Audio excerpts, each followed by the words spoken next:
Alden ni charge update. May stopover sila Alden sa Hong Kong dahil walang direct flight sa US pauwing Pilipinas. Nga ba safe flight kay Alden? Sabi ni Alden, one for the memories book. Soon, very soon. Ito babati ni Alden. Hi Jing, how are you? Hope to see you soon. Ingat ka palagi at saka magpagaling ka. Lagi kang mag-pray. See you soon. God bless you. Yan kulit pa nga ni Alden dyan King Smar yan Ayos ko lang kasi nakalabas dun sa... Ikaw, love. Yan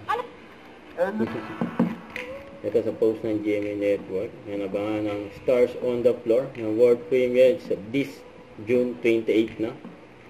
And next week na. I think this is the best show that I've ever hosted. Ito yung show na excited akong pumunta. Ito yung show na excited akong makita yung mga kasama ko. The energy inside this show, everyone that's involved, from creatives to the staff, to the Star Rules, to the Dance Authority, to everyone. Sobrang in one boat, and we bring out the best in each other. My task is to connect the Dance Authority to the Star Duos, to the audience, and the entire show to the viewers. And the energy that this show has helps me by a long shot. Sobrang ang galing ng trabaho. We're going to be starting Ripples of Kindness. For Then eventually it will Star transcend Project. to other people as well. So thank you, Doc, for this project. This is revolutionary. Nakasama yung mga Belo Babies. The Star Project ng Belo. Ito for Cebuano Google Year ni Alden.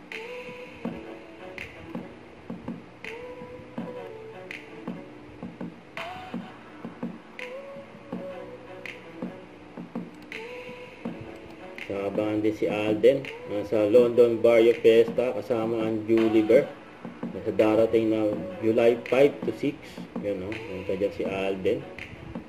Don't forget to subscribe, click the notification bell for more update. This is Richard in Action Vlog. Stay tuned for more videos.